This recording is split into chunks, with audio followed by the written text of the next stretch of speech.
न आहे वलज़िक्रुल्लाहि अकबर अल्लाह ताला फरमाए थो मुंहिंजो नालो सभ खां वॾो आहे पोइ जॾहिं वॾी शइ ईंदी आहे त नंढी शइ निकिरी वेंदी आहे उन जी मां हिकिड़ी मिसाल ॾींदुसि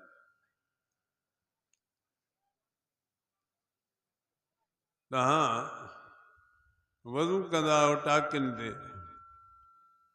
पाणी हूंदो आहे वज़ू करे वेंदा आहियो पर कॾहिं कॾहिं पाणी खुटी वेंदो आहे टाकी में पाणी न हूंदो आहे पोइ वरी पाणी उन में विधो वेंदो आहे पोइ जॾहिं ॿिए दफ़े उन में पाणी विधो वेंदो आहे पोइ उन टौंडी खे तव्हां खोलींदव त हाली फरलाट कंदी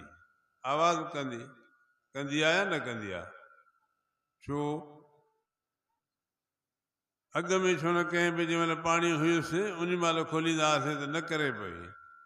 पाणी ख़तमु थियो पोइ भरे टाकी भरिजी वई पोइ खोलियो त आवाज़ कयईं फरलाट कयईं छो इहो हिन जे करे जो जॾहिं पाणी खुटी वियो त इन टाकी जे अंदरि हवा घिरी वई पोइ जॾहिं पाणी आयो त पाणी आहे वॾो माना गौरो वज़नाए थो ऐं हो आहे हल्की शइ नंढी शइ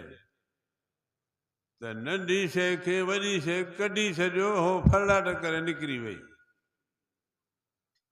अल्लाह जो नालो सभ खां वॾो आहे जॾहिं माण्हू दिलि जे अंदरि कल्बी ज़िक्र कंदो ऐं इन कल्बी ज़िक्र जा डॉक्टर औलिया अल्लाह जा आहिनि लिकुल फन रिजालुनि हर फन जे लाइ मर्द हूंदा आहिनि ॾखण खां ॾखण सिखबी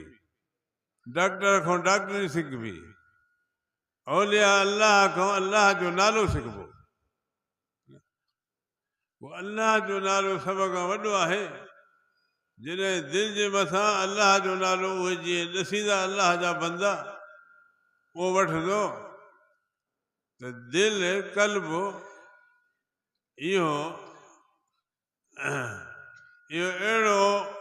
जुज़ो आहे अहिड़ो टुकड़ो आहे इंसान जे वजूद जे अंदरि जो सारो इंसान उन जो ताबियो आहे दिलि घुरंदी तव्हांजी दिलि घुरी त असां जलसे ते वञूं पोइ तव्हांजी ॼंघनि कमु कयो हथनि कमु कयो ॿियनि टिनि कमु कयो आयो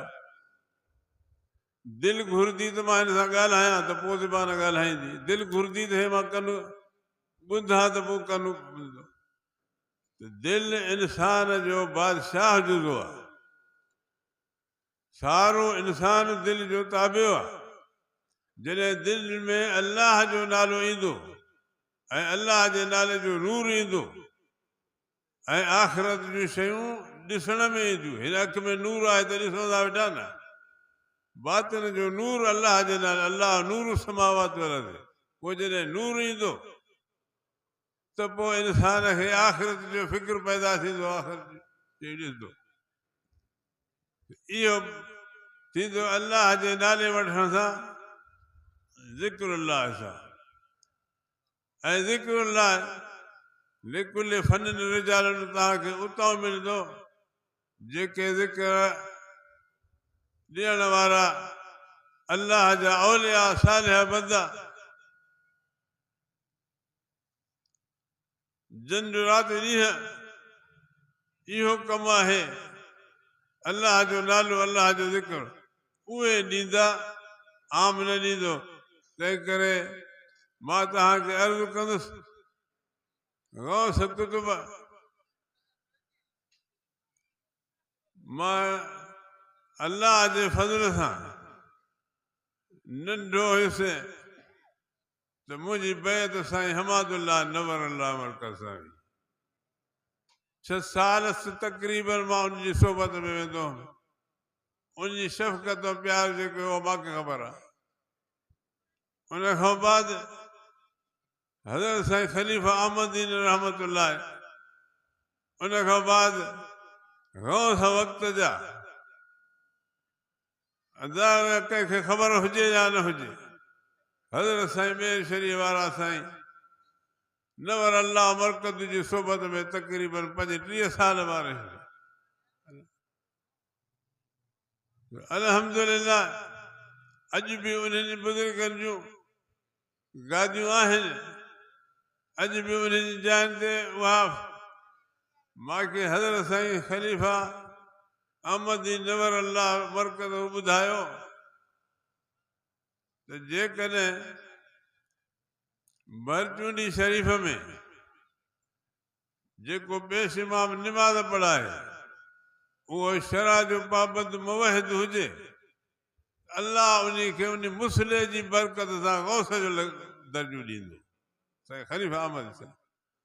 बरकत जूं जायूं आहिनि, इन्हनि अल्लाह वारनि सां तालुक़ु क़ाइमु कयो, अल्लाह वारनि सां निस्बत रखो। दिलि जी बीमारी जा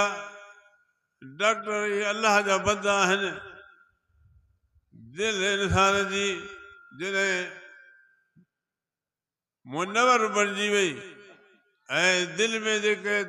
क़ल्ब जा मर्ज़ आहिनि उहे निकिरी विया त इंसानु अल्लाह जे क़ुर्ब वारो बंदो बणिजी वेंदो।